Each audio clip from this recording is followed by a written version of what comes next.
আইনের ইতিহাসে আজ এক ঐতিহাসিক জয়। ভয়ঙ্কর আসামি বালা সিজু, যাকে বাচ্চাদের অপহরণের জন্য প্রত্যেক রাজ্যের পুলিশ খুঁজে বেড়াচ্ছিল, সে শেষ পর্যন্ত সিআইডির হাতে ধরা পড়ে গেল। এখন সিআইডির টিম বালাকে জিজ্ঞাসাবাদ করবে, আর বালাকে জিজ্ঞাসাবাদের ভিডিও বানিয়ে সেটাকে আদালতে প্রমাণ হিসেবে তুলে ধরবে, যাতে বালাকে কঠোর থেকে কঠোরতর সাজা দিতে পারা যায়।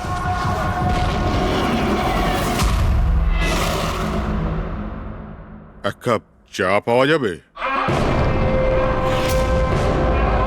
ওই বাচ্চাগুলো কোথায় যাদের তুই বিক্রি করেছিস? আমি কোনো বাচ্চাকে বিক্রি করিনি। বাচ্চাটা দেশে আছে না বিদেশে আছে? আমার চাটা কোথায় গেল এসিপি স্যার? দেশে নাকি বিদেশে? চুপ! দেখ বালা, ওই বাচ্চাগুলোকে তাদের মা বাবার কাছে পৌঁছে দেবো, আমি কথা দিয়েছি। যদি ওদের কিছু হয় না, তোর অবস্থা আমি এমন করব যেটা তুই স্বপ্নেও ভাবতে পারছিস না।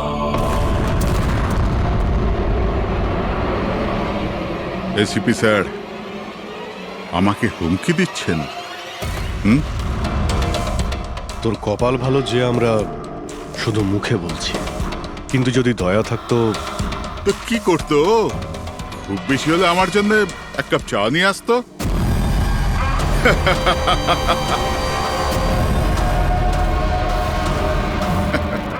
পা নিচে নামা। আরে ম্যাডাম, আপনি আমার জন্য চা বানিয়ে আনুন। তাছাড়া মেয়েদের কাজ ঘরেই হয়, এই সিআইডিতে কেন সময় নষ্ট করছেন আপনি?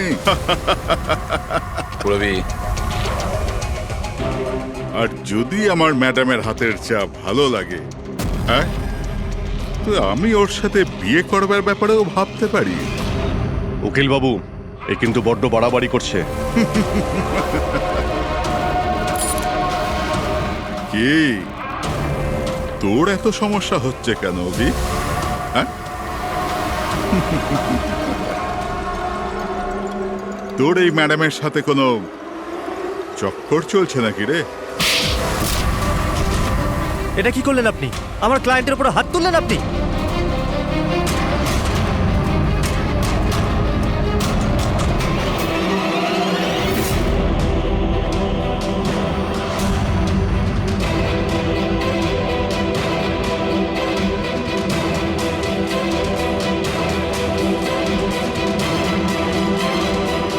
Sir?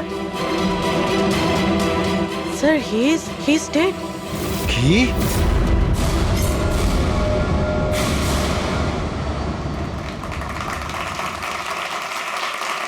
Good evening ladies and gentleman, and welcome to প্রশ্ন উত্তর। আমি আপনাদের হোস্ট অভয় কুমার আপনাদের স্বাগত জানাই। আজকের বিষয় একটা বিতর্ক, যে আমাদের দেশের আইনের রক্ষাকর্তারা আইনের থেকেও কি বড়। আপনারা সবাই এটা নিশ্চয়ই শুনেছেন যে সিআইডির সিনিয়র অফিসার অভিজিতের উপরে বালা নামক এক ক্রিমিনালকে হত্যার অভিযোগ আরোপ করা হয়েছে। এই জন্য আমাদের মাঝে আজকে উপস্থিত আছেন নিজেই senior inspector Abhijit from the CID bureau, যার সাথেই এসিপি প্রদ্যুমান স্যারও, ওয়েলকাম স্যার, আর senior inspector Daya CID bureau থেকে। আমাদের প্যানেলিস্ট হলেন ex army officer mister Ranbir, ex IB officer Sanjit sir, আর এক্স জাজ মিসেস মন্দিরা, আর সঙ্গে আছেন ক্রাইমের senior editor Madan Kumar sir, আর সঙ্গে উপস্থিত আছেন সিনিয়র জার্নালিস্ট আর হিউম্যান রাইটস অ্যাক্ট্রেস। তাহলে আমি শুরু করতে যাচ্ছি হিউম্যান রাইটস অ্যাক্ট্রেসকে দিয়ে। বলুন, এই কেস সম্পর্কে আপনি কি বলবেন? এদের মতো অফিসারদের জন্যই আইনের নাম খারাপ হচ্ছে দেশে।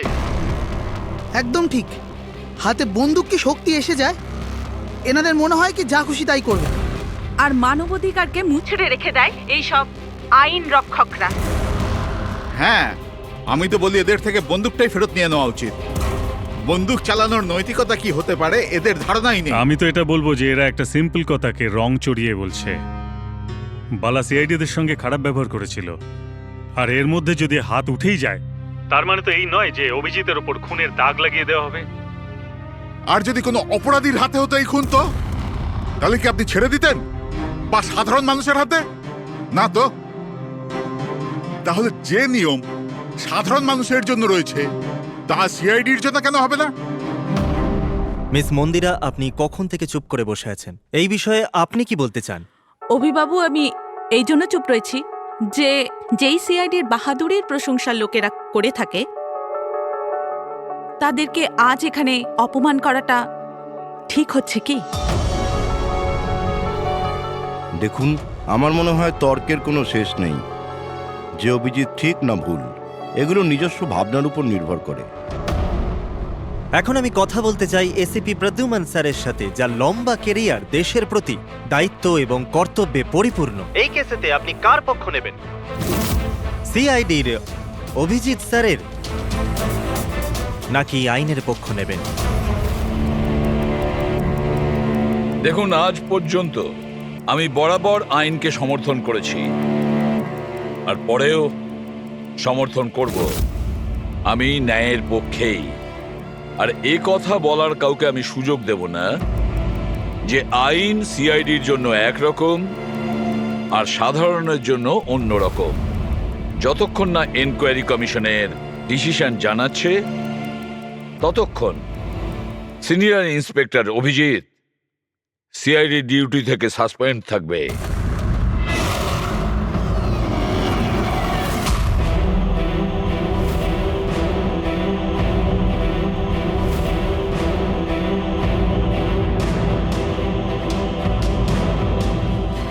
এক মিনিট স্যার।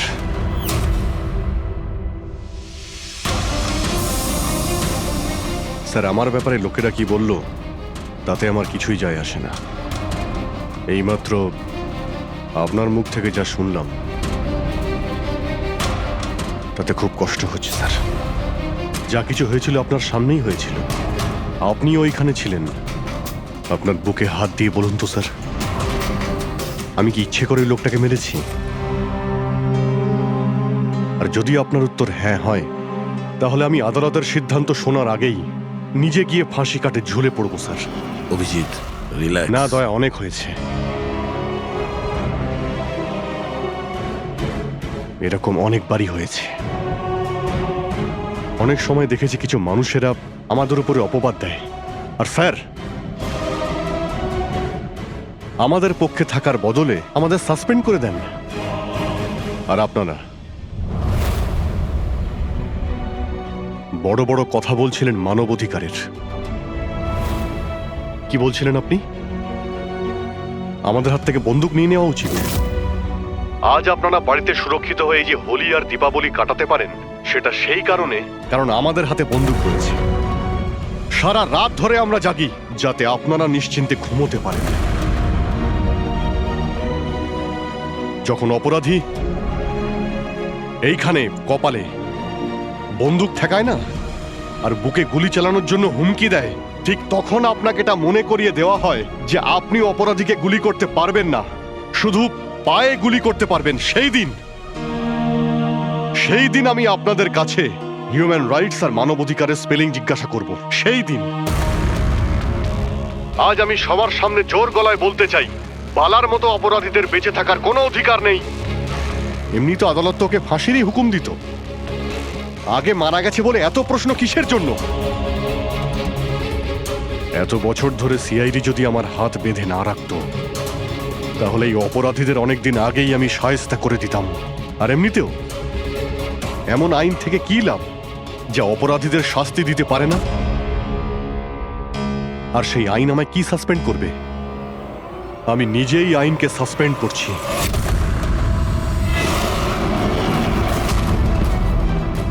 মনে সাহস আর পকেটে রেজিগনেশন নিয়ে আমি সবসময় ঘুরি।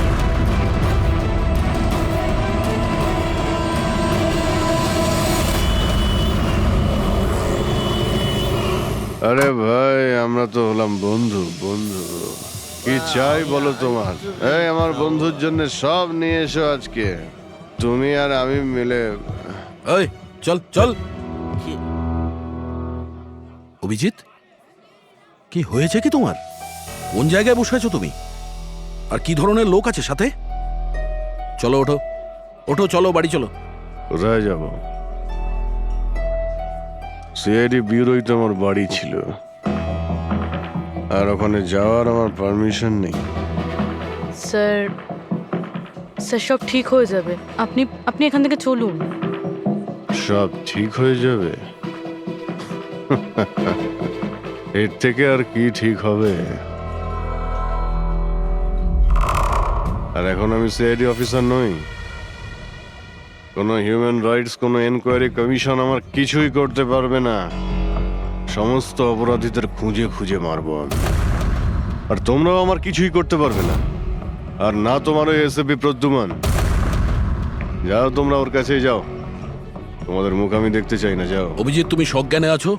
তুমি জানো তুমি কি বলছো? আর ছাড়ো না ভাই। যদি তুমি সত্যিকারের বন্ধুই হতে না, তাহলে ওই দিনই প্রমাণ করে দিতে আজ এই সমস্ত ন্যাকামি করার কোনো প্রয়োজন নেই। কি বললে তুমি? নাটক? তোমার এটা নাটক মনে হলো? আবার কি? ঠিক বলেছ, একদম ঠিক বলেছ। স্যার যাও যাও, তুমিও যাও।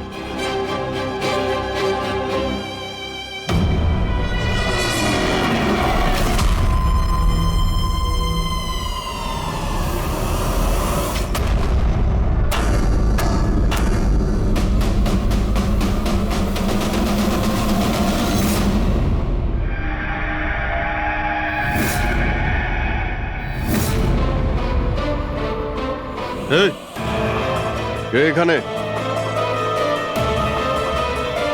আমার চোখ কেন বেঁধে রেখেছ? বলো আমাকে, কোথায় নিয়ে এসছো আমাকে? কে তোমরা?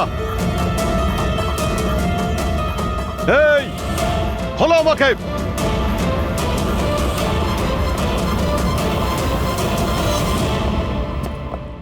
কে তোমরা? হ্যাঁ, চোখ থেকে ওটা খোলো।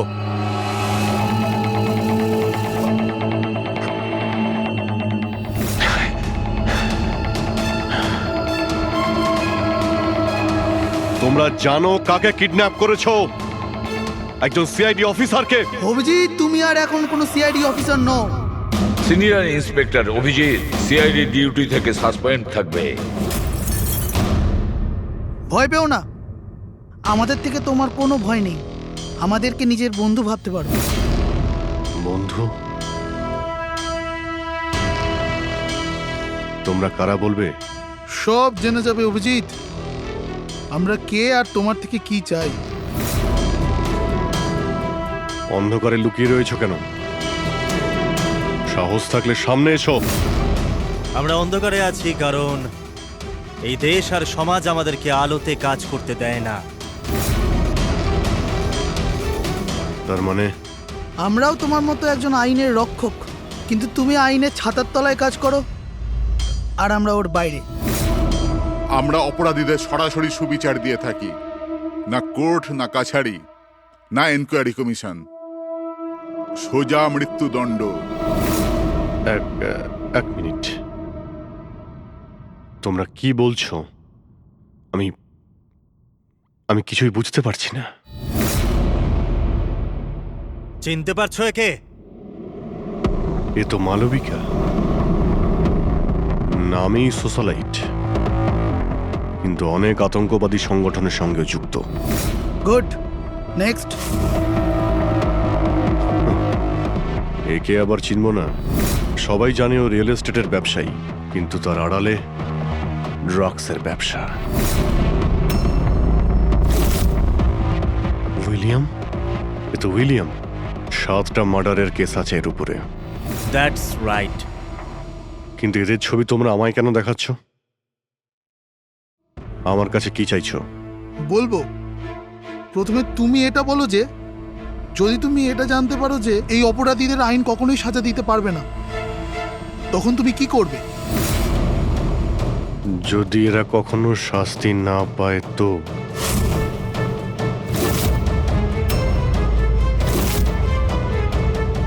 আমি আমি এদের নিজেই মারব। আর এমনিতেও কোনো অপরাধীদের বেঁচে থাকার কোনো অধিকার নেই। সবাইকে পিষে মেরে ফেলা উচিত, সবাইকে। Very good. তোমার ভেতরে এই রকমই উদ্যম আর সাহস দেখতে চেয়েছিলাম আমরা। আমি তোমার যন্ত্রণা বুঝতে পারি অভিজিৎ। যদি বালা ভুল করে মরেও যায় তাতে কি আর হবে? ছিল তো ও একটা অপরাধী, না? এবার তুমিই বলো অভিজিৎ, এত বছরের চাকরির এই যে পুরস্কার পেয়েছো তুমি, এটা কি ঠিক? এদের মতো অফিসারদের জন্যই আইনের নাম খারাপ হচ্ছে দেশে। আর মানবাধিকারকে মুছড়ে রেখে দেয় এই সব আইন রক্ষকরা। হাতে বন্দুক কি শক্তি এসে যায়? এনাদের মনে হয় কি যা খুশি তাই করবে। না, এটা একদমই ঠিক নয়।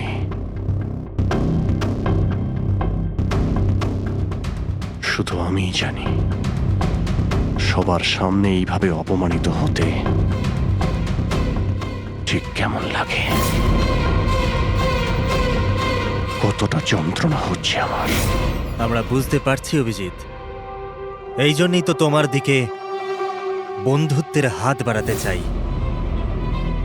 আমাদের গ্যাংয়ের কাজ হলো এই অপরাধীদের শাস্তি দেওয়া, যাদেরকে আদালত খোলা ছেড়ে দিয়েছে। হাত মেলাবে আমাদের গ্যাংয়ের সাথে? এত কি ভাবছো অভিজিৎ?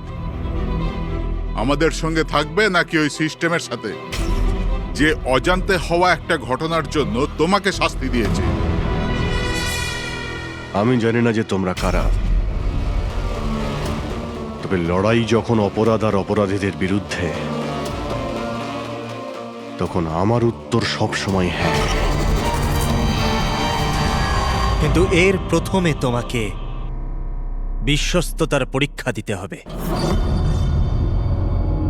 বিশ্বস্ততার পরীক্ষা? এই লোকটাকে? গগন, যে 5 জন মহিলাকে খুন করেছে, আর আদালত একে মানসিক ভারসাম্যহীন হিসেবে মুক্তি দিয়ে দিয়েছে। নাও রিভলভার আর চালাও গুলি।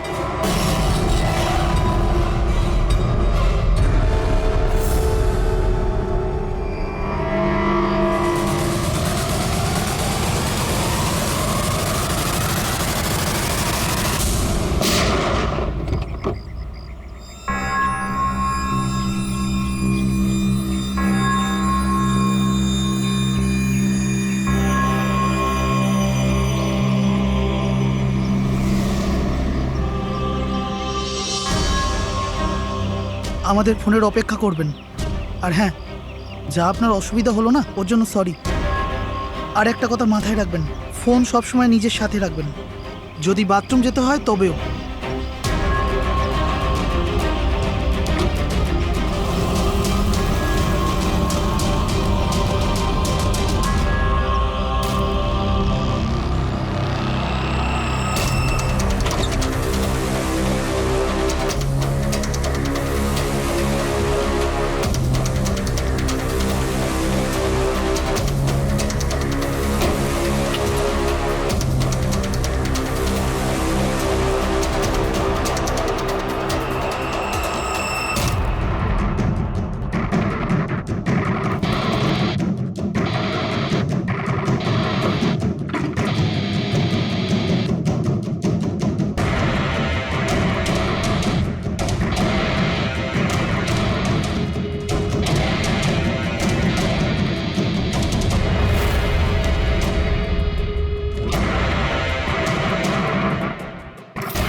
আমি এসে গেছি।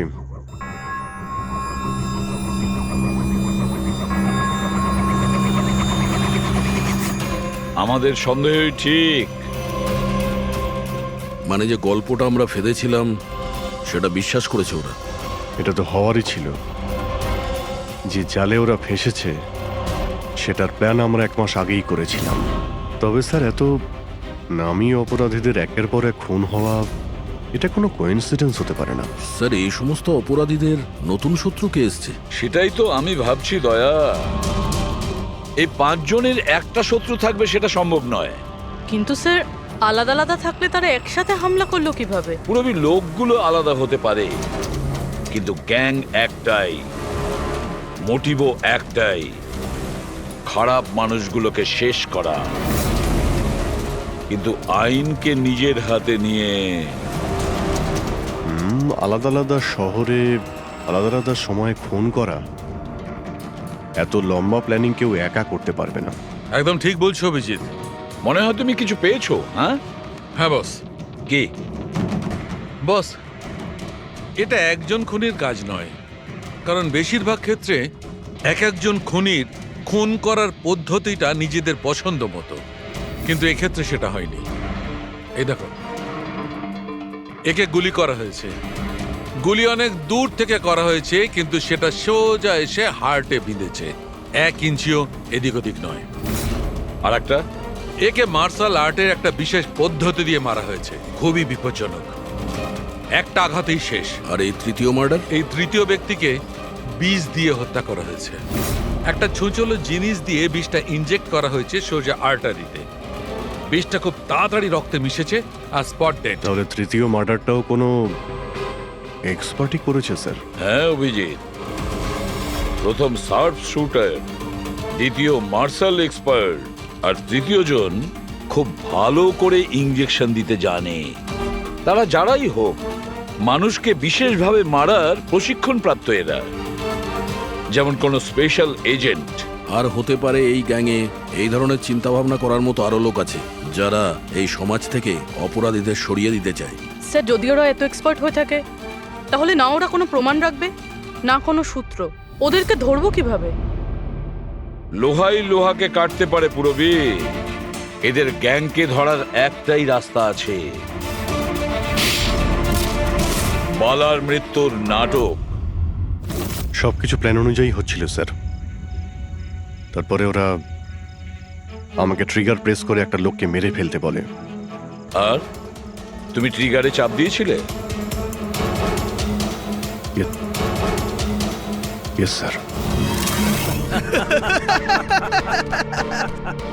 এসব কি হচ্ছে? হ্যাঁ, বলেছিলাম না আমরা, তোমার পরীক্ষা নেওয়া হবে, এটা দেখার জন্য যে তুমি এই কাজটাকে পরিণতি দিতে পারবে নাকি। আমায় কাকে মারতে হবে? এমন একজন মানুষ যে মানুষ বলার যোগ্যতা হারিয়েছে, দেশের উত্তরের রাজ্যগুলোতে ড্রাগসের ব্যবসা করে, আর জানি না এর জন্য কত যুবক নিজের জীবন বরবাদ করে দিয়েছে। তার নাম? নিজেকেও অনেক বড় বিজনেসম্যান মনে করে, কিন্তু ড্রাগ ডিলিং করাই হলো ওর আসল কাজ। একবার যদি ও শহরে ফিরে আসে, ব্যাস তারপরে ওর কাজ শেষ। নাম? নামে কি এসে যায়? গুলি মারবার ঠিক 1 ঘন্টা আগে তোমাকে বলে দেওয়া হবে যে কবে আর কোথায় গুলি চালাতে হবে। ট্রিগার কি করে টিপে দিলে? ওর যদি কিছু হয়ে যেত, মারা যেত তো? না দয়া, কিছুই হতো না। ওই বন্দুকটা হাতে নিয়ে আমি বুঝতে পেরেছিলাম ওই বন্দুকের মধ্যে কোনো গুলি ছিল না। অভিজিৎ, ওদের সাথে এমন ভাবে মিশে যাও যেন তোমাকে সন্দেহ না করতে পারে। এটাই হলো রাস্তা ওদের কাছে পৌঁছানোর। কিন্তু ওরা বড় ধরনের কিছু করে ফেলার আগে যদি আমরা ওদের আড্ডাতে পৌঁছে যাই ওদের গ্রেপ্তার করার জন্য। কিন্তু ওদের আড্ডায় পৌঁছাবো কি করে? তোমার চোখে তো পট্টি বাঁধা থাকে। চোখ বাঁধা ছিল, কিন্তু দয়া, ওদের আড্ডা থেকে বাড়ি পৌঁছানো পর্যন্ত আমি রাস্তাগুলো ভালো করে ফিল করেছি, আর যা কিছু আমার মনে হয়েছিল সব পেন ড্রাইভে রেকর্ড করেছি। এগুলো আমার জামা কাপড় আর জুতো। যদি এর থেকে কিছু সাহায্য পাওয়া যায় ওদের আড্ডায় পৌঁছানোর জন্য। স্যার, যা করতে হবে তাড়াতাড়ি করতে হবে। যে কোনো সময় আমার কাছে ফোন আসতে পারে ওই ড্রাগ ডিলারকে মারার জন্য, আর আমি এই ধরনের কাজ করতে চাই না যার পারমিশন আইন আমাকে দেয় না।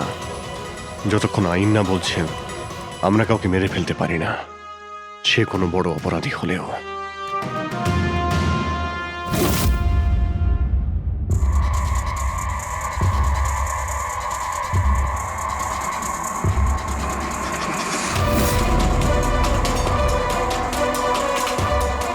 ভালো করে শুনুন, প্রায় 1.5 ঘন্টা লেগেছিল ওদের আড্ডা থেকে আমার বাড়িতে ফিরতে।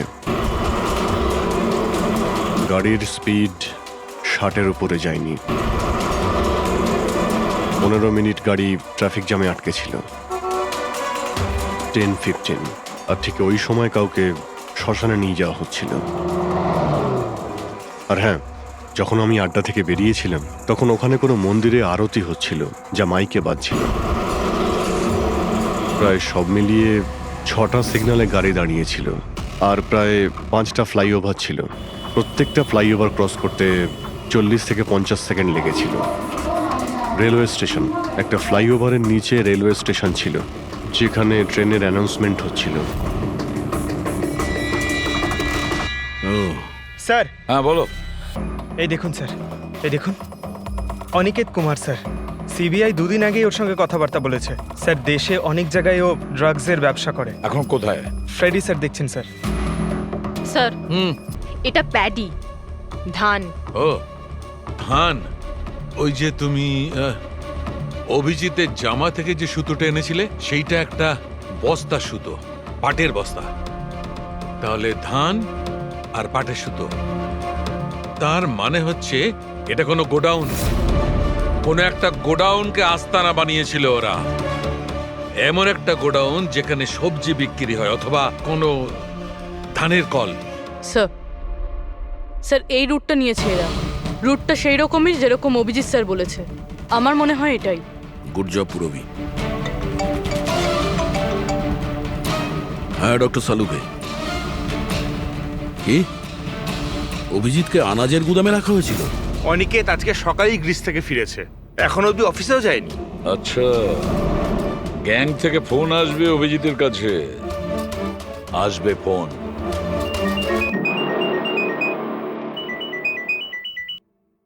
হ্যালো, আপনার জন্য একটা সুখবর আছে অভিজিৎ স্যার। যে সময়ের আপনি অপেক্ষা করছিলেন সেটা এসে গেছে। আজকের এই শুভ দিনে এক অপরাধী শাস্তি পাবে। ঠিক 1.5 ঘন্টা পরে একটা কালো রঙের গাড়ি আসবে আপনার কাছে, আর বলে দেওয়া হবে আপনি কার ওপর আর কখন গুলি চালাবেন।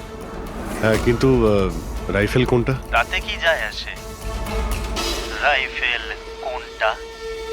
আপনাকে তো সিআইডি ট্রেনিং এ সব ধরনের ট্রেনিং দেওয়া হয়েছে, তাই না? হ্যাঁ, আমাকে সব ধরনের ট্রেনিং দেওয়া হয়েছে, কিন্তু আমার কাছে একটাই চান্স গুলি চালানোর। যদি আমি জানতে পারি বন্দুকটা কোন ধরনের, তো একটু সহজ হবে। RS 451। ওকে, RS 451।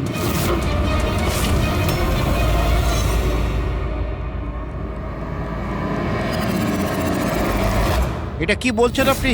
আমার মৃত্যুর ভয় রয়েছে? তাহলে আমি যাবই না কোথাও, ঘরের মধ্যেই লুকিয়ে বসে থাকবো। আমি সমস্ত মিটিং ক্যান্সেল। অনিকেত, বাড়িতে লুকিয়ে থাকলে কোনো লাভ হবে না। ওরা প্ল্যান করে বসে আছে তোমাকে মারার জন্য। ওরা তোমাকে মেরেই ফেলবে। আপনারা কিছু করুন না, আপনারা সিআইডির লোক, বাঁচান আমাকে। বাঁচাবো আমরা তোমাকে। আর এবার গুলি আমাদের অফিসার তোমাকে করবে। তোমার জামার ভেতরে একটা বুলেট প্রুফ জ্যাকেট থাকবে, আর কিছু রক্তের প্যাকেট। কিন্তু স্যার, লক্ষ্য এদিক ওদিক হয়ে গেলে, যদি গুলি মাথায় লেগে যেত? কিচ্ছু হবে না, কারণ গুলিটাও নকল থাকবে। আর হ্যাঁ, তুমি তোমার কর্মফল ভোগ করবে। তোমাকে শো করে ওই মাস্টার মাইন্ডকে আমরা আগে ধরবো। এবারে বলো, মিটিং এর জন্য কোথায় যাচ্ছিলে তুমি? পরের মিটিং 1 ঘন্টার মধ্যেই হবে। এই মলের বাইরে একটা লঞ্চে হবে। মলের বাইরে? হ্যালো, আমার মনে হচ্ছে মিশনটা ক্যান্সেল করতে হবে। কিন্তু কেন? বালা বেঁচে আছে।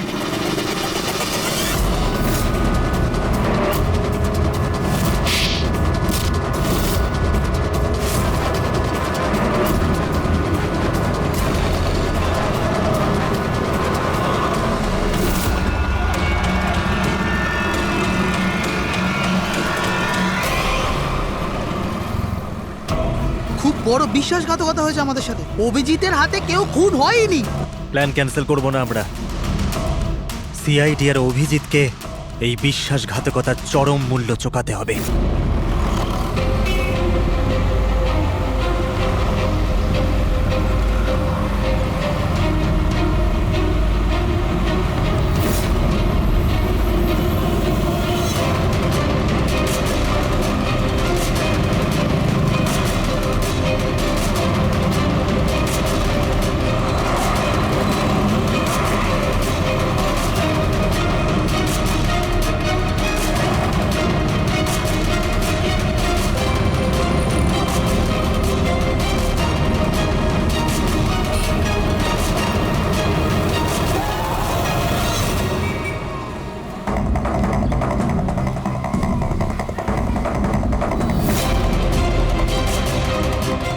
লোকটা আসতে চলেছে।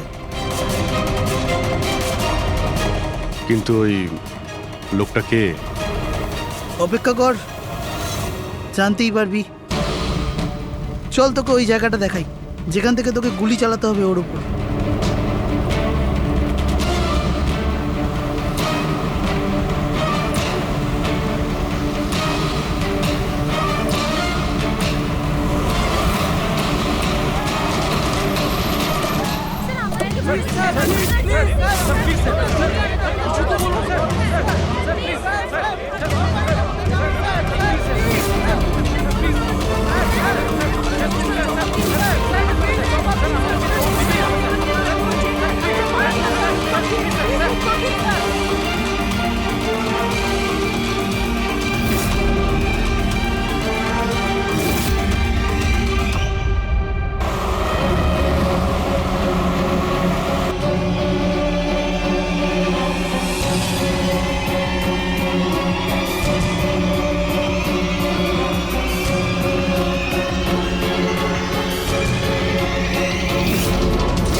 গোডাউন তো একদম খালি, কেউ নেই এখানে।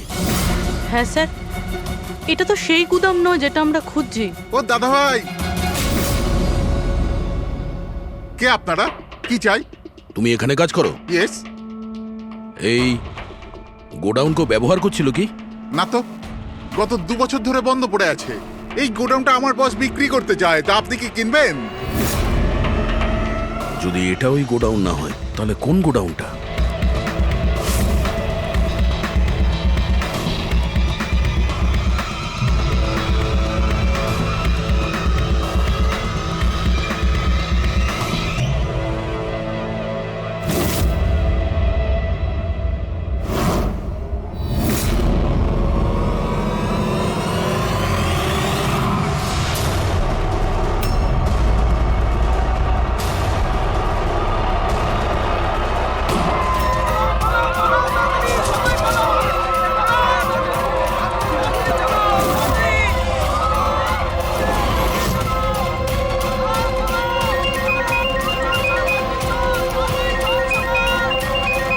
হ্যালো। অভিনন্দন অভিজিৎ, তোমার সাফল্যের জন্য। Aniket is finished. এবার দেখা করে অভিনন্দন জানাবো তোমাকে। ঠিক আছে, আসছি আমি।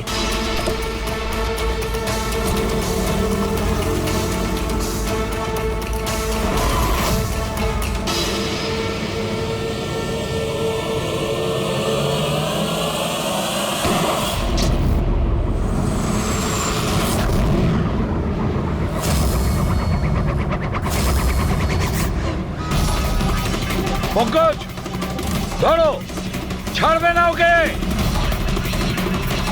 ও নো স্যার। কি হয়েছে? স্যার, আমি একটা ভুল করে ফেলেছি। ওই তিলকনগরের গুদামটা মিস করেছি। স্যার এই দেখুন স্যার, ওখানেও একটা মন্দির আছে, শ্মশান আছে, ফ্লাইওভার আছে আর রেলওয়ে ট্র্যাক। আচ্ছা, ওই গোডাউনটা না তো? কত দূর এখান থেকে? স্যার, ট্রাফিক জ্যাম নিয়ে 40-45 মিনিট লাগবে। স্যার, অপরাধীরা জানতো আমাদের প্ল্যানটা।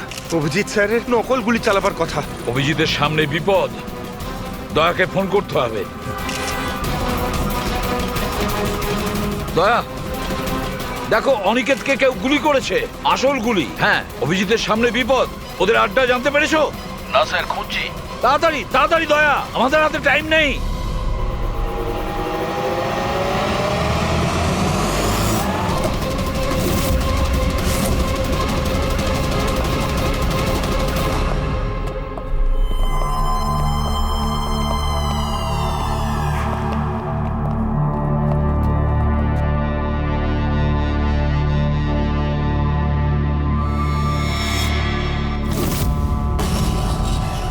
অনেক অনেক অভিনন্দন তোমাকে। Well done. অনিকেতের মৃত্যুর খবর প্রত্যেকটা নিউজ চ্যানেলে দেখাচ্ছে, আর এখন তুমি আমাদের বিশ্বাস জিতে নিয়েছো। এই জন্য এখন অন্ধকার থেকে আলোতে এসে তোমার সাথে নিজেদের পরিচয় করাবো।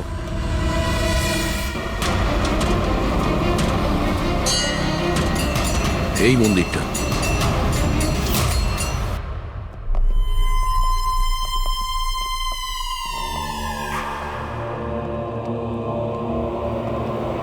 আমাদের প্যানেলিস্ট হলেন ex IB officer Sanjit sir, আর এক্স জাজ Mrs Mandira, ex army officer mister Ranbir. ও, তো আপনারা? হ্যাঁ, আমরা। কেন চমকে গেলেন নাকি আমাদের দেখে? ভুলে গেলেন সেই দিনটা যখন শুধু আমি সমর্থন করেছিলাম আপনাকে?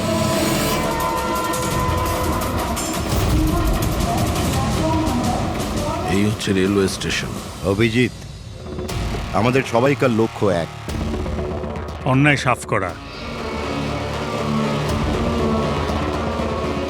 কিন্তু আপনাদের চতুর্থ সঙ্গী, ওনার কি হয়েছে? উনি কেন সামনে আসছেন না? আমি সামনে আসবো না, কারণ তুমি একজন বিশ্বাসঘাতক।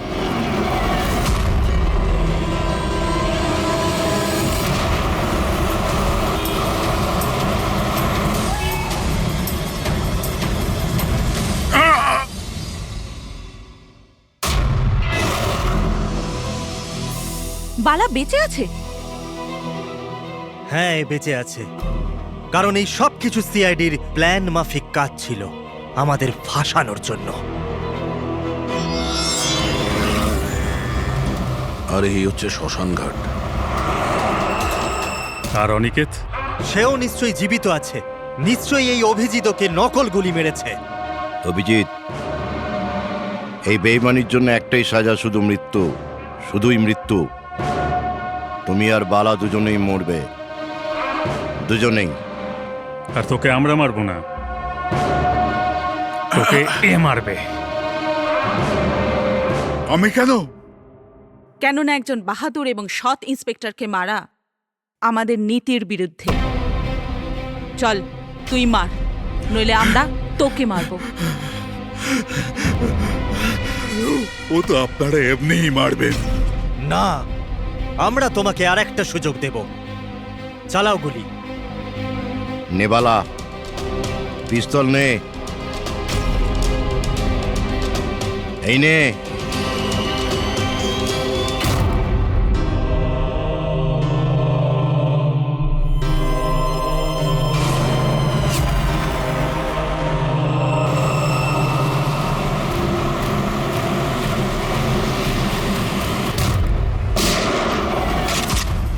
কেউ পালাবে না, চল।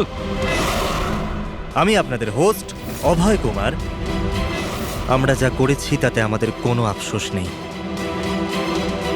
আমরা তো দেশের জন্য কিছু করতে চেয়েছিলাম, যেরকম আপনারা করে থাকেন। দেশের জন্য কিছু করা তো গর্বের বিষয়, কিন্তু তোমরা যে পথ বেছে নিয়েছো সেটা ভুল পথ, আইনের বিরুদ্ধে। তাহলে আইনি বা কোথায় 100% পারফেক্ট? এটা তো সেই আইনি যেটা থাকা সত্ত্বেও এত অপরাধী সমাজে মুক্ত হয়ে ঘুরছে। ওই অনিকেতকেও আপনি বাঁচিয়ে নিয়েছেন, তাই না? হ্যাঁ, অনিকেতকে আমরাই বাঁচিয়েছি, শুধু গুলি থেকে, আইন থেকে নয়, বুঝেছেন? আর যদি পারফেকশনের কথাই বলেন, তো 100% পারফেক্ট কিছুই হয় না, সেটা করতে হয়। আপনাদের এই চিন্তা ভাবনা কি পারফেক্ট? এর কোন গ্যারেন্টি আছে যে এই সব কিছু করার সময় তোমরা শুধু অপরাধীদেরই মেরেছ, নির্দোষ কাউকে নয়? আর সেই আদালতের কাছে নিজের অভিযোগ জানিও, সেই আদালতকে যাকে তোমরা অশ্রদ্ধা করতে, আর সেই আদালতই তোমাদেরকে সংশোধন করবে। তারপরেই তোমরা বুঝবে যে দেশের আইনের মর্যাদা কিভাবে দিতে হয়। কেসটা খুবই জটিল ছিল স্যার। হ্যাঁ, আবার অপরাধীও ধরা পড়েছে। আরো একটা কেস ক্লোজ। তোমরা কি বাড়ি যাবে না নাকি? কিন্তু এখনো একজন অপরাধীকে ধরতে বাকি আছে। কি দয়া? Hello CID. কে আপনারা? কি চাই এখানে? আমি বিক্রম, ক্রাইম টিম থেকে। আমাকে এখানকার তল্লাশি নিতে হবে। এই হলো সার্চ ওয়ারেন্ট। তল্লাশি?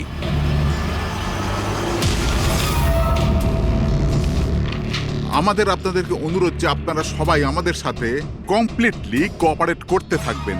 এটা কি আমরা জানতে পারি যে তল্লাশি কেন নেওয়া হবে? দমনের ফাঁসির কেসে আপনাদের সবার এগেনস্টে কমপ্লেন্ট আছে। যে আপনারা সবাই এভিডেন্স নষ্ট করতে চেয়েছিলেন।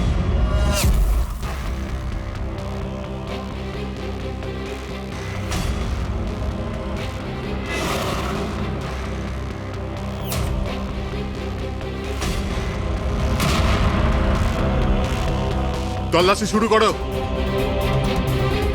আপনাদের সবার ফোন রেকর্ড চেক করা হচ্ছে, আর আপনাদের সবার উপরে কড়া নজর থাকবে।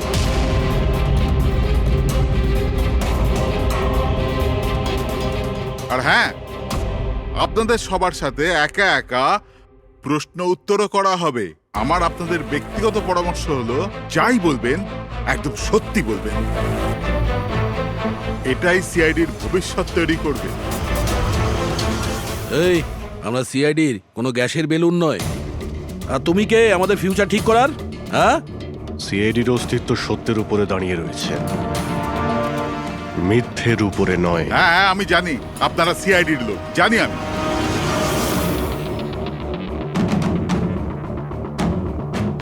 কিন্তু আপনারা যেই হন, আইনের ওপরে কিন্তু নয়। আর এখন সময় চলে এসেছে আপনাদের আইনটা মনে করা দরকার। হ্যাঁ, সেটা আমরা জানি যে আইনের ঊর্ধ্বে আমরা নই, আর আমরা আইনের সুরক্ষা করি, আইনের রক্ষাকর্তা। আমরা সিআইডি, আর গর্ব করে আমরা বলি আমরা সিআইডি অফিসার। আর আমাদের প্রতিটা রক্তের বিন্দু, প্রত্যেকটা ফোঁটা সিআইডি দেশের জন্য সমর্পণ করছে।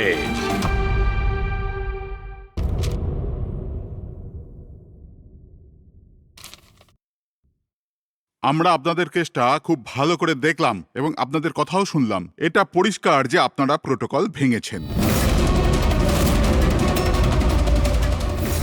এর আগে যে আমরা কোনো সিদ্ধান্ত নেই, যদি আপনি আপনার পক্ষ নিয়ে কিছু বলতে চান তো বলতে পারেন। আপনারা যখন স্থির করেই নিয়েছেন যে আমরা প্রোটোকল ভেঙেছি, তাহলে বাকি থাকলো কি আমাদের ঠিক বলবার? দেখুন মিস্টার প্রদ্যুমান, আমাদের মধ্যে কোনো ব্যক্তিগত শত্রুতা নেই। আমরা যা বলছি তার সাক্ষী আছে। আর আমরা সবাই গত 20 বছর ধরে সিআইডিতে কাজ করছি। 20 বছর। এটা হেলাফেলা করিনি আমরা। সিআইডির কাজের জন্য আমরা আমাদের জীবন দিয়ে দিয়েছি। দেখুন, কোনো কোনো সময় সিচুয়েশন অনুযায়ী আমাদের ইনস্ট্যান্ট ডিসিশন নিতে হয়, কিন্তু প্রোটোকলের জন্য আমাদের চুপ করে থাকতে হয়। আর তারপরেও সেই অপরাধীকে তার শাস্তি পৌঁছে দিয়েছি। দেখুন, আপনাদের কথা আমরা বুঝতে পারছি, কিন্তু নিয়ম কানুন পালন করাটাও যে জরুরি সেটাও তো আপনারা জানেন।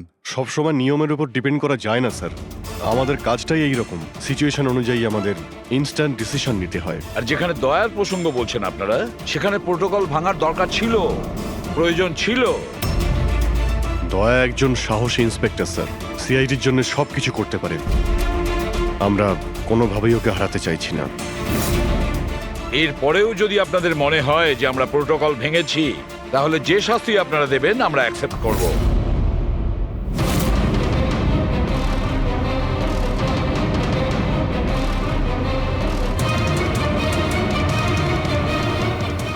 দেখুন, আমরা আপনাদের কথা মেনে নিচ্ছি, কিন্তু নিয়ম তো আপনারা ভেঙেছেন। আর নিয়ম তো ফলো করার জন্যই হয়, আপনারা তো আর আইনের থেকে ঊর্ধ্বে নয়। এই জন্য আমরা এই সিদ্ধান্ত নিয়েছি যে আপনাদের টিমটাকে ভাঙা হবে না, আপনারা কন্টিনিউ করতে পারেন। Thank you very much. কিন্তু আজ থেকে আপনাদেরকে মনিটর করা হবে। আপনাদের সমস্ত কেস একজন সুপারভাইজিং অফিসার মনিটর করবে, যাকে আমরা নিয়োগ করেছি।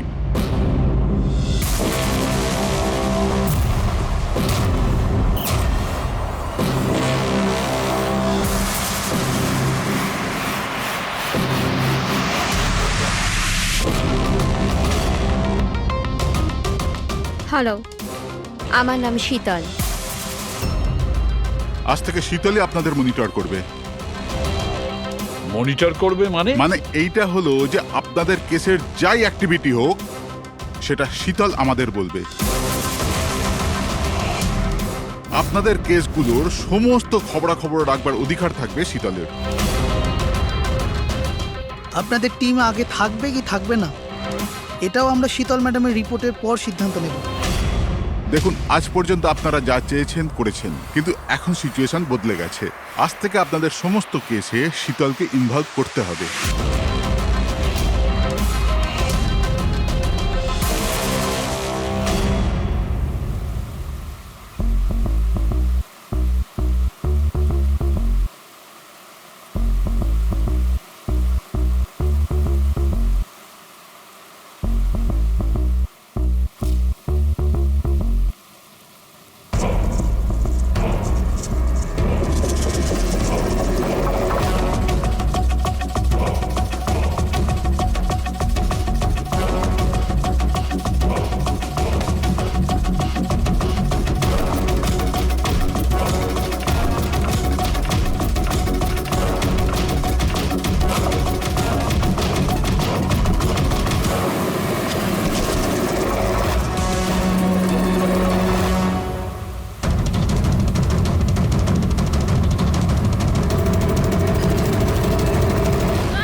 দেখুন, আমার কাজের ধরন কিছু আলাদা, আর আর আপনাদেরকে আমার কাজ ফলো করতে হবে। তার মানে আপনি এটা বলতে চাইছেন যে আজ থেকে আপনি আমাদের বস?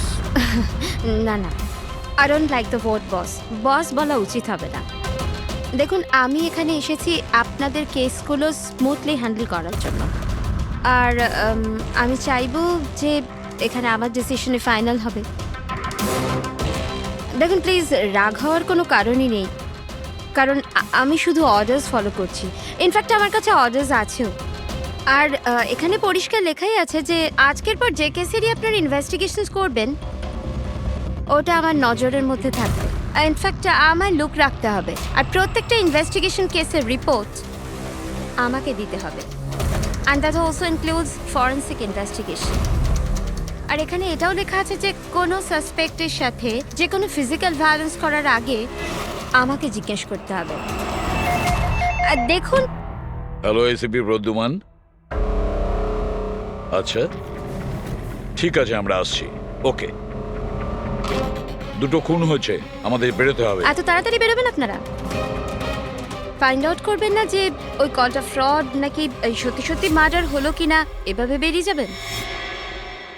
শীতল দেবী, আপনার কথা ভালো লেগেছে, কিন্তু ব্যাপারটা হলো দুটো খুন যেখানে হয়েছে আমাদের তাড়াতাড়ি সেখানে যেতে হবে। হ্যাঁ, আপনাকে সব রিপোর্ট আমরা পাঠিয়ে দেব। আপনাকে তো রিপোর্ট করতে হবে।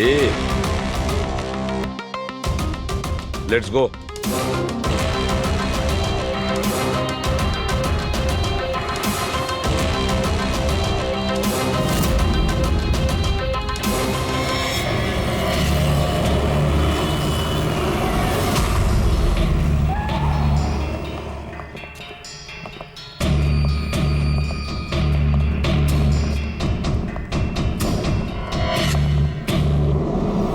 কোথায় খুন হয়েছে জানি না। জানো না? তার মানে আপনারাই ফোন করে বলেছিলেন যে খুন হয়েছে এখানে? দুটো খুন হয়েছে, তাই জন্যই আমি আপনাদের ডেকেছি। দুটো খুন হয়েছে, কিন্তু খুন কোথায় হয়েছে? লাশ দুটো কোথায়? জানি না স্যার, আমি শুধু শুনেছি। কি শুনেছো তুমি? চিৎকার চেঁচামেচির আওয়াজ? না, আমি সব কিছু শুনেছি, দেখেওছি, কিন্তু আমি ওখানে ছিলাম না। স্যার, ও কোনো বাজে স্বপ্ন দেখেছে তাই এই সব কথাবার্তা দেখুন বলছে। ম্যাডাম, স্বপ্ন নয়, আমি খুন হতে দেখেছি। কবে, কখন, কোথায় সেটা আমি জানি না, কারণ আমি ওখানে ছিলামই না। যখন আপনি ওখানে ছিলেনই না, তাহলে আপনি এই খুন হতে দেখলেন কি করে? এই টিউনের মাধ্যমে।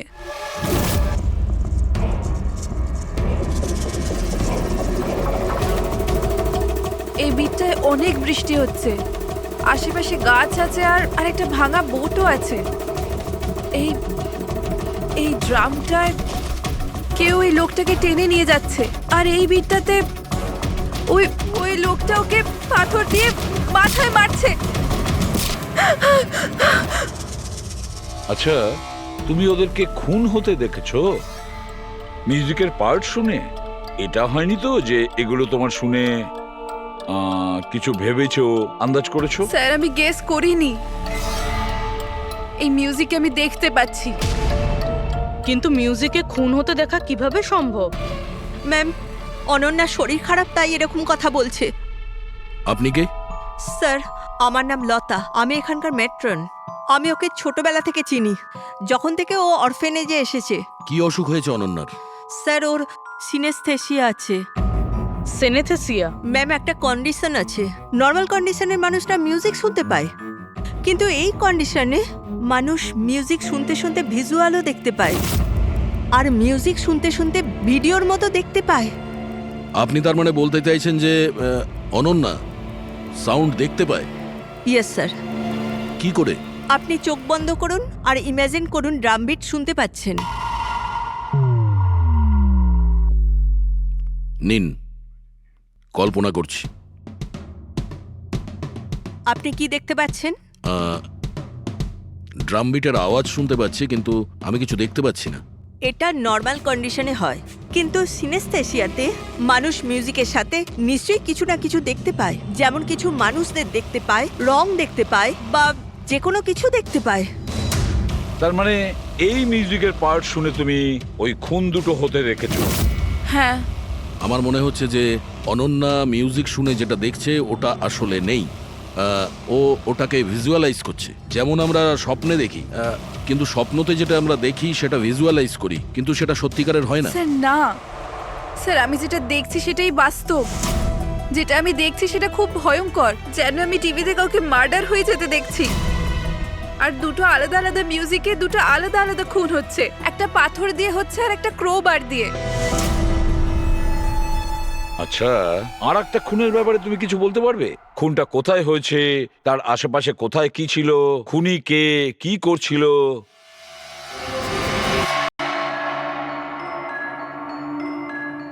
আশেপাশে পাহাড় আছে,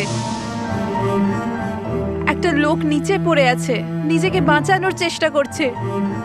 স্যার ও এসে গেছে, এসে গেছে স্যার। ওকে মারছে ক্রোবার দিয়ে, স্যার বারবার মেরে যাচ্ছে। ব্যাস, খুনির ফেস তুমি দেখোনি? ঠিক আছে, আমরা এই কেসের ইনভেস্টিগেশন করব। স্যার আমি এরকম কেসের ব্যাপারে তো শুনিনি। কিন্তু পুরবী যেভাবে ও ডিটেলসে আমাদের গল্পটা বলছিল, সন্দেহ হচ্ছে আমার সত্যি ঘটনা বলছে না তো। স্যার আমার কিছু মনে আসছে, যেরকম এই মেয়েটা বললো এরকম আমি কোথাও পড়েছিলাম স্যার। কোথাও পাথর দিয়ে খুন করা হয়েছে। তাহলে একটা কাজ করো দয়া, ক্রাইম ব্রাঞ্চে খোঁজ নাও যে এরকম দুটো কেস হয়েছে কিনা। Okay sir? স্যার, যেরকমটা আপনি বলেছিলেন ঠিক এরকমই কেস 2 মাস আগে পুনেতে হয়েছিল। তাকে পাথর দিয়ে হত্যা করা হয়েছিল। আর যা ক্রোবার দিয়ে মার্ডার পানভেলে হয়েছিল এই ধরুন 6 মাস আগে। তো সেগুলোর ফাইল এনেছেন এখানে? Yes, yes, yes. Sir sir এই কেসগুলো। আর এটা হলো Panvel murder case file. Panvel, ঠিক আছে, থ্যাংক ইউ ভেরি মাচ। আপনারা যেতে পারেন।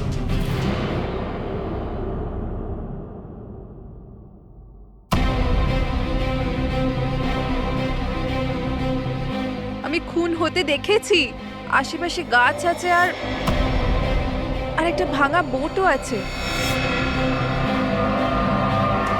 যেটা ভিজুয়ালে দেখেছিল সেটা একদম হুবহু ওই রকম স্যার। তার মানে ও যা বলছে তার সঙ্গে মিলে যাচ্ছে। অদ্ভুত ব্যাপার স্যার, এই দুটো ঘটনার কথা আজ মিউজিক শুনে অনন্যা ভিজুয়ালাইজ করেছেন, কিন্তু এই দুর্ঘটনা দুটো একটা 6 মাস আগে আর আরেকটা তো 2 মাস আগে হয়েছে। এটি কিভাবে সম্ভব?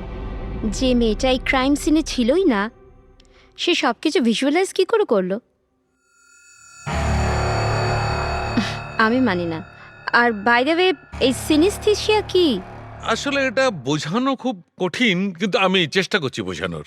দেখুন, ব্যাপারটা হচ্ছে যখন আপনি কোনো বিশেষ জিনিসের ঘ্রাণ নেন, তখন তার সঙ্গে জড়িত সমস্ত স্মৃতি আপনার মনে আসে। এটা ধরুন কোনো বিশেষ ব্যক্তি বা কোনো বিশেষ জায়গা, সবকিছু।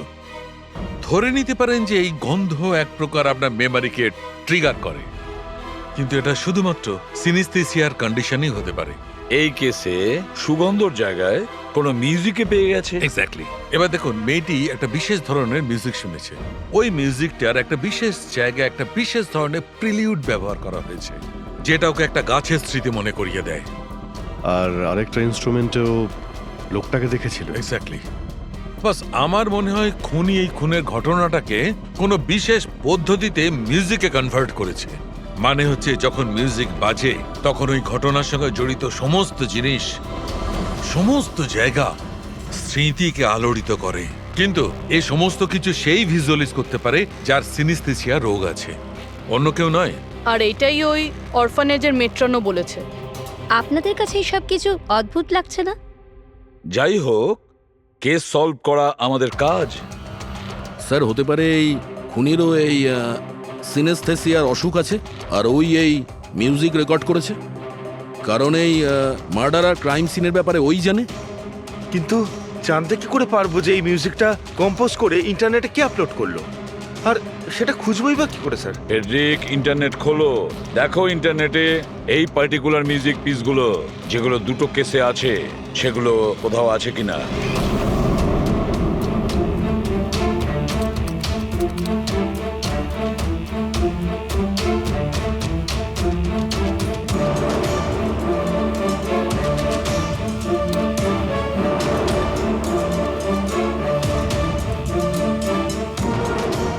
স্যার, স্যার পেয়ে গেছি।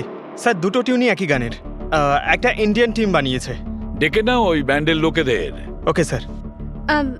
ওকে, আপনারা আপনাদের ইনভেস্টিগেশন করতে থাকুন, আমি একটা অন্য কাজ সেরে আসছি।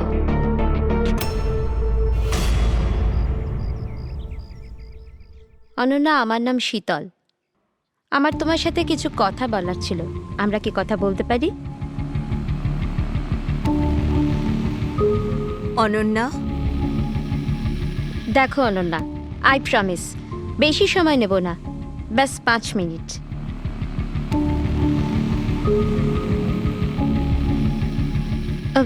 ও কিছু বলছে না কেন? ম্যাম ওই খুব ভয় পেয়ে আছে। ওই ঘটনাটা ওর মাথায় খুব প্রভাব ফেলেছে। ও নর্মাল হতে কিছুটা সময় লাগবে। ওকে। আমার অনন্যার ব্যাপারে এখানে লোকের সাথে কিছু কথা বলতে হবে। পসিবল? হ্যাঁ, প্লিজ। মিউজিক টিউন থেকে খুন? এটা কিভাবে সম্ভব স্যার? পসিবল আছে। সিনেস্থেসিয়ার একজন পেশেন্ট তোমার এই মিউজিক পিস শুনে একটা খুনের ব্যাপারে ভিজুয়ালাইজ করেছে, বুঝেছো? তোমার ওই মিউজিক পিসে কোনো খুনের রহস্য লুকিয়ে আছে। আর আমাদের মনে হচ্ছে খুনি সেই যে এই টিউন বানিয়েছে। আমরা খুন করিনি।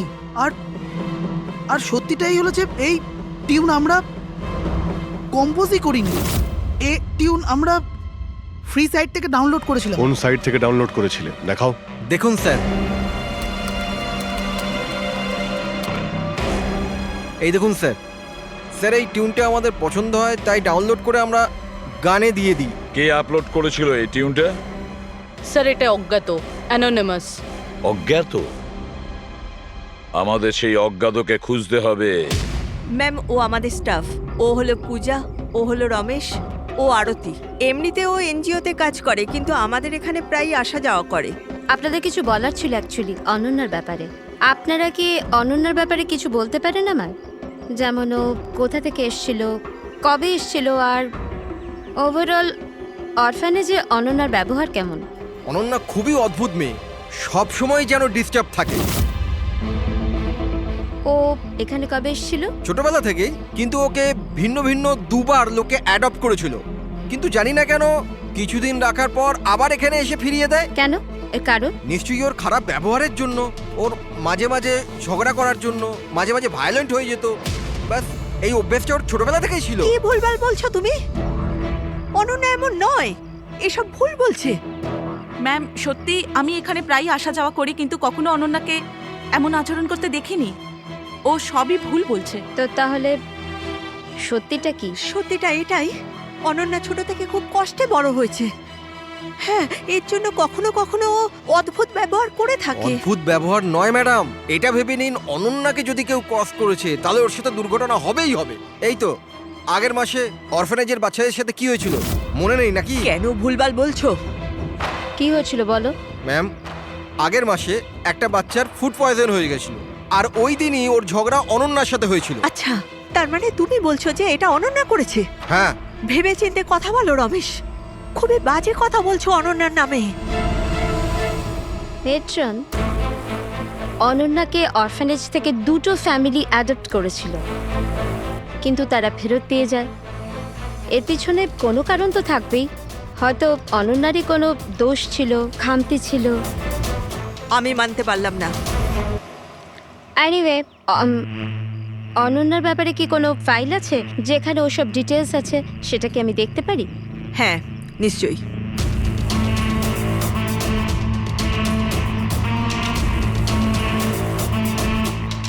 এই নিন। Thank you.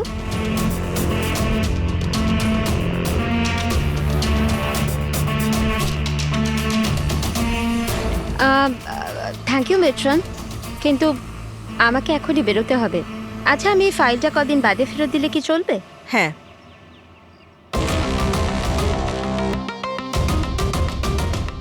হ্যালো, আমাকে যাদের সিনেস্থেশিয়া আছে না, ওনাদের সাথে দেখা করার আছে, আর ওদের ব্যাপারে কিছু জানার আছে। এই 3 জনের সিনেস্থেশিয়া আছে। 1 মিনিট, আপনাদের কিছু দেখাতে চাই আমি।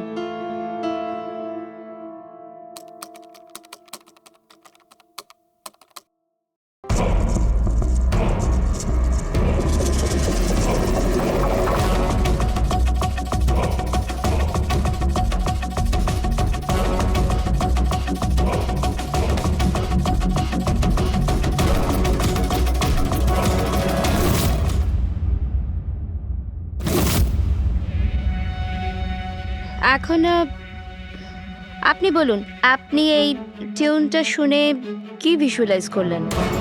ম্যাম, আমি একটা বড় ঘাস ভর্তি মাঠ দেখলাম। সেখানে গরু ঘাস খাচ্ছিল আর সূর্য পরিষ্কার দেখা যাচ্ছিল। আমি একটা নদী দেখলাম, ওখানে নৌকো ছিল, আর আমি দেখলাম কিছুজন আগুন জ্বালিয়ে বসেছিল। ইন্টারেস্টিং। চলুন, আপনাদের মধ্যে আপনি বলুন, আপনি কি দেখলেন? শহর শহর দেখেছি আমি, ওই ভিড়ভাট্টার জায়গা আর উঁচু উঁচু বিল্ডিং, আর ওগুলোর উপর বিজ্ঞাপনের লাইট লাগানো। ইন্টারেস্টিং। 3 different interpretations. ভালোই হলো, আপনারা দেখলেনও আর নিজেদের কানে শুনলেনও। 3 জন যাদের সিনেস্থেশিয়া আছে তারা একই টিউন শুনেছিল, কিন্তু 3টে আলাদা ভিজুয়ালস দেখলো। আর ওই মিউজিক শুনে খুন হতে দেখেছে। এক্স্যাক্টলি। দুনিয়াতে একজনই মানুষ আছে যে এই মিউজিক টিউনটাকে খুন দিয়ে ইন্টারপ্রেট করেছে। কে? খুনি নিজেই। আর ওই খুনি আর কেউ নয়, অনন্যা। হোয়াট? এটা আপনি কি বলছেন? ওই মেয়েটা নির্দোষ? দেখুন এসিপি স্যার, কেস প্রমাণ দিয়ে সলভ করা হয়, ভাবনা দিয়ে নয়। আর আমি ভাবনায় বয়ে যাওয়ার ভুল করিনি। আমি অরফানেজে গিয়েছিলাম, আর ওখানে গিয়ে জানতে পারলাম যে অনন্যাকে 2টো ফ্যামিলি অ্যাডাপ্ট করেছিল। কিন্তু ব্যাস কদিন পরেই 2টো ফ্যামিলি অনন্যাকে অরফানেজে দিয়ে গিয়েছিল। আর ওই 2 জন লোক ওখানেই ছিল যাদের মার্ডার হয়েছিল আর যারা অনন্যাকে অ্যাডাপ্ট করেছিল। আমি অনন্যাকে অ্যারেস্ট করেছি আর ওকে নাবালক আদালতে পেশ করার ব্যবস্থা করেছি। আপনি আমাদেরকে না বলে, না জিজ্ঞেস করে ওকে অ্যারেস্ট করেন কি করে? I don't need your permission ACP sir. আপনাকে বলার প্রয়োজন ছিল না। ও খুনি আর ওকে শাস্তি পেতেই হবে। আপনি ওই ক্রাইম সিনের ফটো আর পোস্টমর্টম রিপোর্ট দেখেছেন? অফকোর্স দেখেছি। তো হয়তো ভালো করে আপনি দেখেননি, না হলে ওকে আপনি অ্যারেস্ট করতেন না। খুনি অনেক শক্তি প্রয়োগ করেছিল খুন করার জন্য। একটা 15 বছরের মেয়ে 2 জনকে এত নৃশংসভাবে খুন করতে পারে না। আপনারা ওই মেয়েটাকে বাঁচানোর চেষ্টা করছেন। দেখুন, মেয়েটি নির্দোষ, আর আমরা কোনো নির্দোষের শাস্তি চাই না। অনন্যা খুনি, এর শাস্তি ওকে পেতে হবে, তাই ওকে অ্যারেস্ট অর্ডার দিয়েছি। আর এটা আমার ডিসিশন, আর এটাই ফাইনাল ডিসিশন। আপনারা শুধু সময় নষ্ট করছিলেন। আর হ্যাঁ, এই মিডিয়াকে এই কেসটার ব্যাপারে জানাতে হবে। আপনারা প্লিজ মিডিয়াকে জানিয়ে দেবেন যে কেসটা সলভ হয়ে গেছে। আপনি যদি কেস সলভ করেন আপনিই বলে দিন, আমাদেরকে কেন বলছেন? ফাইন, নো প্রবলেম, আমি বলে দেব। কিন্তু এটা আপনারা আমার ওয়ার্নিং ভেবে নিতে পারেন, নয়তো আশা করছি এরপর থেকে আমার সমস্ত কথা আপনারা শুনবেন।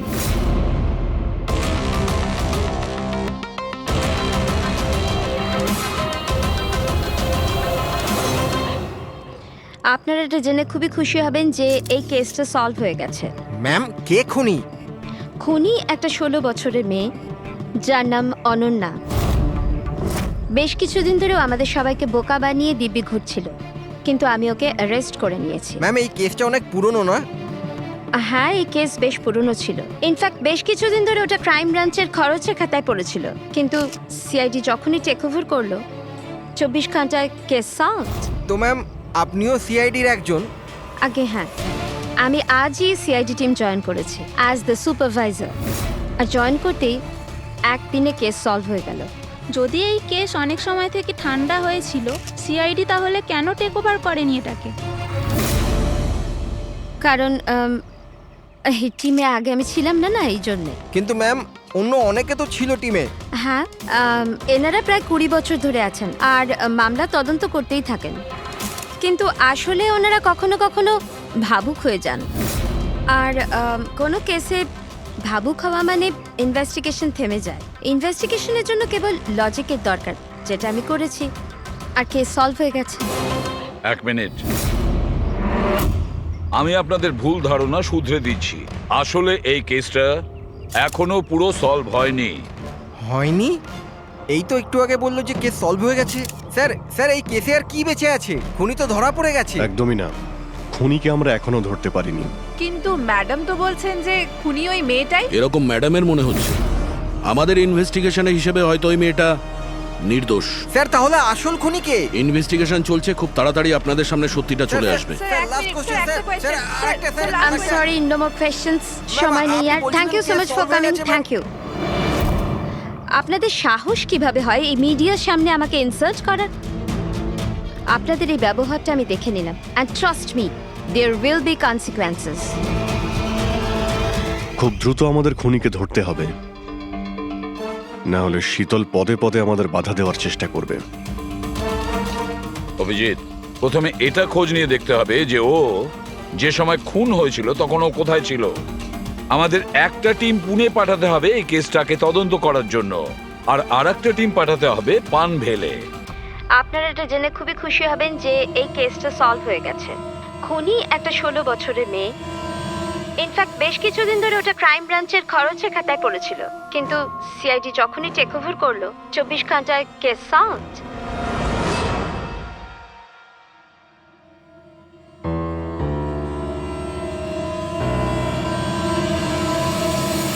দেখুন, 23শে ফেব্রুয়ারি বিকেল 4টে থেকে 7টার সময় অনন্যা কোথায় ছিল?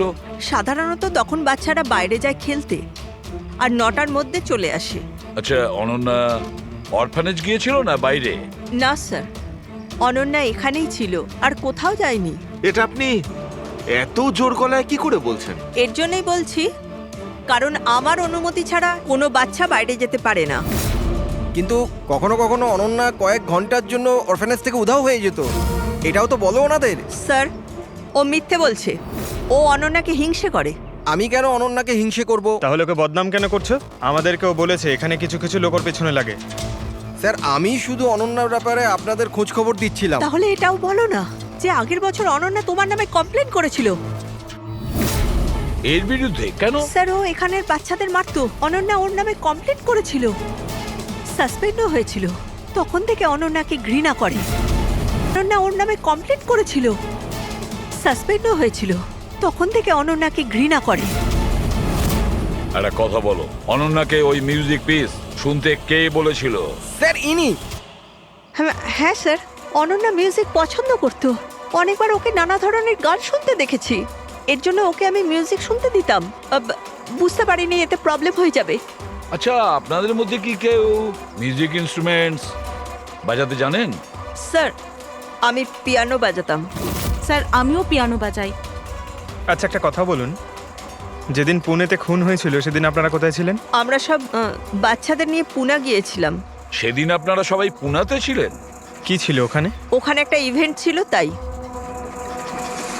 স্যার হ্যাঁ, এরা প্রত্যেকে সাধু সাজার নাটক করছে।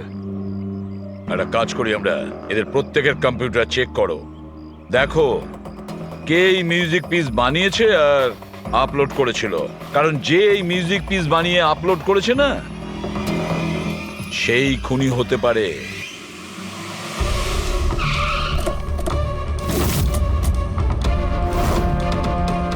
এই মেয়েটা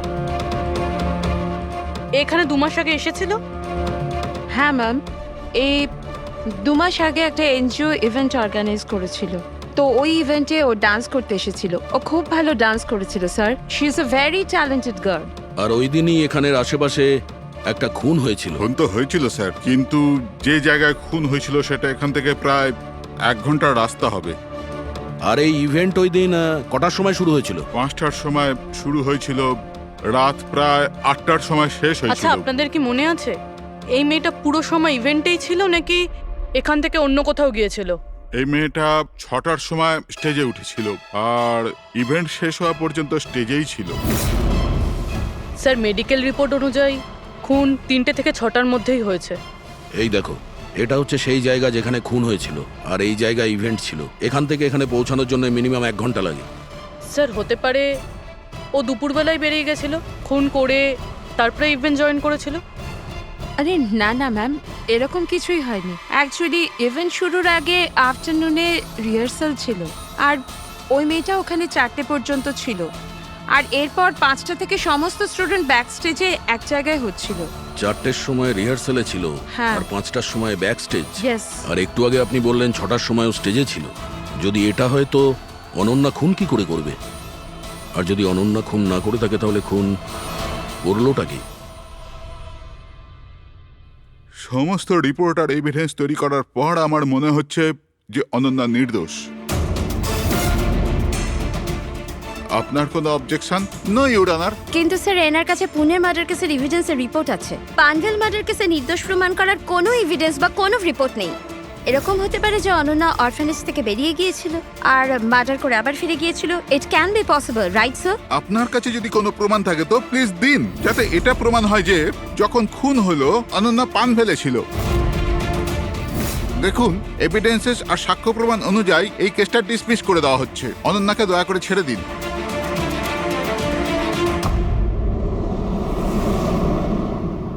হ্যাঁ শাহরুখে, কি জানতে পারলে? হ্যাঁ বস, ধরে নাও এই কেসটা সলভ হয়ে গেছে। শীতল আমাদের ডেমনস্ট্রেট করে দেখিয়েছিল যে সিনিস্থেসিয়ার দুটো আলাদা আলাদা রোগী একই ধরনের মিউজিক শোনার পরে আলাদা আলাদা ইন্টারপ্রিট করে থাকে। হ্যাঁ বস, আমি আমার বন্ধুর থেকে সবকিছু জেনেছি, যে এই ব্যাপারে এক্সপার্ট। ও আমাকে অন্য কথা বললো। নতুন কি আপনি জানতে পেরেছেন? এমন দুজন ব্যক্তি যারা সিনিস্থেসিয়ারই পেশেন্ট, এক ধরনের মিউজিক শোনার পরেও একই ধরনের রিয়াক্ট করে। এটা কিভাবে হতে পারে স্যার? হতেই পারে পুরবি। যদি দুজন রোগীর মধ্যে রক্তের সম্পর্ক থাকে তাহলে হতে পারে।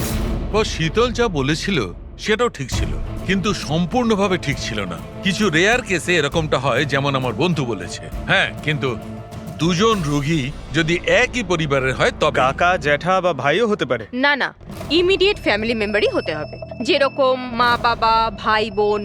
তা কেন? সেটা এই কারণে ফ্রেডি, কারণ এটা একটা জেনেটিক অসুখ। বাস মেডিকেল জার্নাল থেকে আমি এরকম কিছু আর্টিকেল বার করছি, এসব তোমাকে দেখাচ্ছি। আরো কেউ আছে যে অনন্যার মতো ওই দুটো মিউজিক পিসের ওপর একই ভিজুয়াল দেখতে পায়, যেটা অনন্যাও দেখে? আমি আপনাদের কি করে ধন্যবাদ জানাবো? আপনারা আমায় জেল যাওয়া থেকে বাঁচালেন। আমরা শুধুমাত্র সেটাই করেছি যেটা আমাদের ডিউটি। অপরাধীদের জেলের ভেতরে আর নিরপরাধীদের মুক্তি। কিন্তু আসামিটা কে? তোমার কোনো আত্মীয়। আমার ফ্যামিলি মেম্বার? হ্যাঁ অনন্যা, কারণ তোমার কাছে যে ধরনের ভিজুয়ালস এসছে সেই ধরনের ভিজুয়ালস তার কাছেই যেতে পারে যার সঙ্গে তোমার রক্তের সম্পর্ক আছে, আর সেই এই ধরনের মিউজিক বানিয়েছে। কিন্তু স্যার, আমার ফ্যামিলি মেম্বার কি করে হতে পারে? আমি তো অনাথ, না? আছে কেউ যাকে তুমি চেনো না? তাহলে জানতেও চাই না। ছোট থেকে আমার স্বপ্ন ছিল যে আমার পরিবারের সবাই আসবে আর আমায় এসে নিয়ে যাবে। আমরা একসাথে আনন্দে থাকবো। আর আপনারা বলছেন ও কোনো খুনি? আমরা তোমাকে শুধু সেটাই বলছি যেটা সত্যি। অনন্যার নামের প্যাকেজ এসেছে, দরজার বাইরে রাখা ছিল।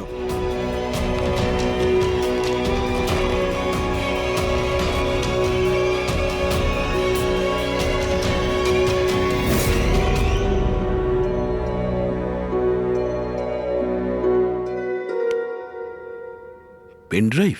পঙ্কজ,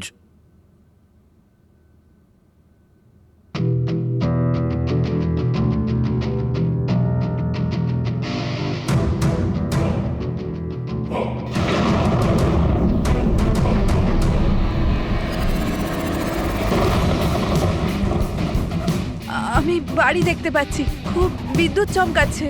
কোনো মহিলা বাড়ির মধ্যে দৌড়াদৌড়ি করছে, আর একটা দোলনাও আছে বাইরে। কেউ ওই মহিলার পিছনে ক্রোবার নিয়ে দৌড়চ্ছে। আর কি? ও ওই মহিলাকে ক্রোবার দিয়ে মারছে। কাকে মারতে দেখলে? জানি না স্যার, এটা তো একটা চিঠিও আছে। আনিয়া, এটা তোমার ভবিষ্যৎ। তুমি যা দেখেছো তোমার সাথে তাই হবে, এটাকে কেউ আটকাতে পারবে না। এই মিউজিকের সাথে অনন্যা যেটা দেখেছে, কেউ ওই মহিলাকে মারতে চলেছে। আর একটা বাড়ি আছে, বাড়ির সামনে বিদ্যুৎ চমকাচ্ছে, আর আর দোলনা আছে। আর স্যার, খুনি খুন ক্রোবার দিয়ে করে। এতদিন আমরা ভাবতাম খুনি আগে খুন করে তারপরে মিউজিক বানায়, কিন্তু এখানে তো উল্টো। প্রথমে খুনি মার্ডার প্ল্যান করে, তারপরে মিউজিক বানায়, আর তারপরে মিউজিক অনুযায়ী খুন করে। আমি আমি মরতে চাই না, প্লিজ আমায় বাঁচিয়ে নিন। অনন্যা, ঘাবড়িও না, তোমার কিচ্ছু হবে না, আমরা আছি না তোমার সাথে। সবার আগে ওই খুনিকে খুঁজতে হবে, যে কোনো ভাবেই হোক। কিন্তু যদি খুনি ওর পরিবারেরই একজন হয়, তাহলে খুঁজবো কি করে? ওকে খোঁজার আগে আমাদের এটা জানতে হবে যে 16 বছর আগে অনন্যাকে অরফানেজে নিয়ে এসেছিল কে। হয়তো জানতে পারে অনন্যার ফ্যামিলি সম্পর্কে। আপনাদের কিছু মনে আছে কে ছিল যে অনন্যাকে এখানে রেখে গেছে? না, মনে তো নেই। 16 বছর আগে কেউ ওকে বাইরে ছেড়ে চলে গিয়েছিল।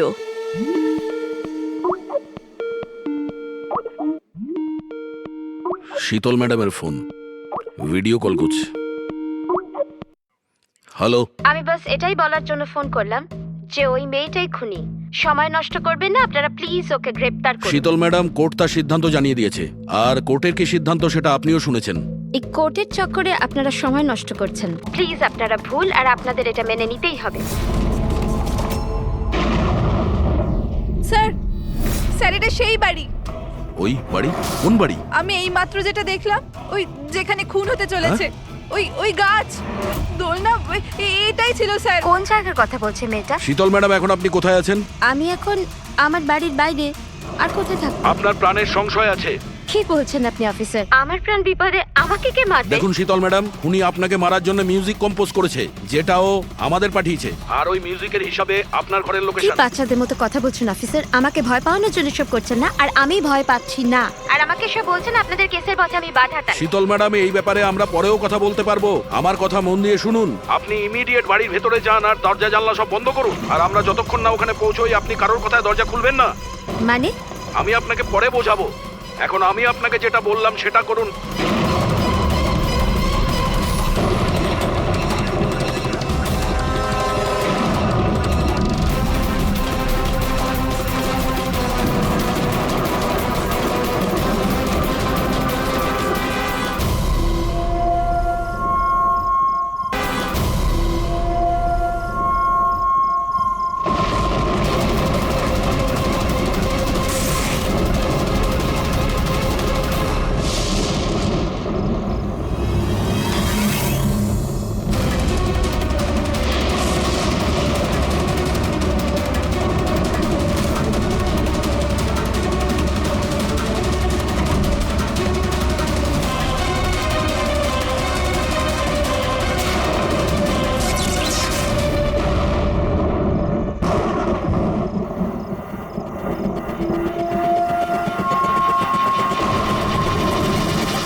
তুমি?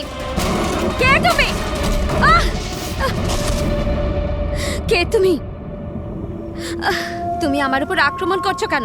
তুমি জানো না এর ফল কি হবে? আমি তোমাকে ছাড়বো না। আমার কাছ থেকে বেঁচে তুমি পালাতে পারবে না। কে তুমি? এই দাঁড়া। ওকে ওকে স্যার।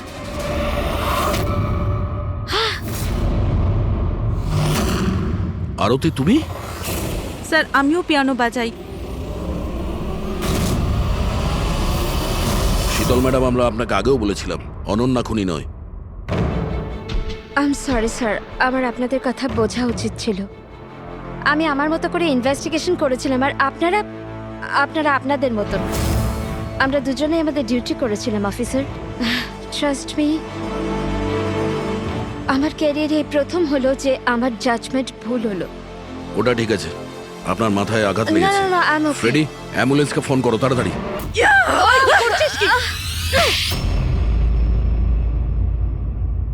শীতল ম্যাডামের ওপর হামলা করেছো কেন তুমি? আমার মেয়েকে বাঁচানোর জন্য। কোন মেয়েকে বাঁচানোর জন্য? অনন্যাকে। অনন্যা আমার মেয়ে হয়। শীতল তাকে জেলে পাঠাতে চলেছিল, এই জন্য আমি ওকে শিক্ষা দিতে চেয়েছিলাম। আর খুন কেন করেছো? 17 বছর আগে যখন আমি প্রেগনেন্ট ছিলাম, আমার স্বামী আমাকে মানসিক হসপিটালে পৌঁছে দিয়েছিল, কারণ আমি মানসিকভাবে অসুস্থ ছিলাম। ওখানে আমি 15 বছর ছিলাম। কিন্তু কিন্তু কি? কিন্তু আমার স্বামী আমার মমতার গলা টিপে দিয়েছিল। কি করে? অনন্যা ওখানেই জন্মেছিল, কিন্তু ওকে আমার কাছ থেকে ছিনিয়ে নিয়েছিল। 15 বছর পর আমি বাইরে এলাম, তখন আমি জানতে পেরেছিলাম যে আমার স্বামী মারা গেছে, কিন্তু অনন্যা কোথায় আছে আমি জানতাম না। ও বেঁচে আছে কি নেই সেটাও আমি জানতাম না। আমি অনেক অরফানেজে ওকে খোঁজার চেষ্টা করেছিলাম, ওকে কোথাও পেলাম না। ওর ব্যাপারে কি করে জানতে পারলেন আপনি? 6 মাস আগে যখন আমি এই অরফানেজে এলাম, তখন আমি অনন্যার কেস ফাইল পেলাম। আমি জানতে পারলাম যে অনন্যাকে 2 জন মানুষ অ্যাডপ্ট করেছে, আর তারপর ওকে ফেরত পাঠিয়ে দিল। কিন্তু যখনই আমি জানতে পারলাম যে অনন্যার সিনেস্থেশিয়া আছে আর ও সব দেখতে পাচ্ছে যেটা আমি মিউজিকে প্ল্যান করেছিলাম, তখনই আমি রিয়েলাইজ করলাম যে অনন্যা আমারই মেয়ে। এই জন্য আমি 2 জনকে খুন করে দিলাম। আমি ওই মানুষগুলোকে ঘেন্না করি যারা অনাথ বাচ্চাকে অ্যাডপ্ট করার পরেও তাদের ফিরিয়ে দিয়ে যায়। আমি অনন্যাকে সবকিছু বলে দিতে চেয়েছিলাম, কিন্তু আপনাদের অনুসন্ধানের ফলে আমি থেমে গেলাম, কেননা আমার মনে হলো যে আপনারা অনন্যাকে সন্দেহ করবেন। এই জন্য আমি চিঠি পাঠিয়ে আপনাদের মন অন্যদিকে ফিরিয়ে দেওয়ার চেষ্টা করেছিলাম, কিন্তু আপনারা আমার প্ল্যানকে ভেস্তে দিলেন। যে মেয়েকে পাওয়ার জন্য তুমি 2টো জীবন নিয়েছো, এখন সারা জীবন ওই মেয়ের থেকে দূরে থাকতে হবে তোমায়, জেলের ভেতরে, কাল কোঠরিতে।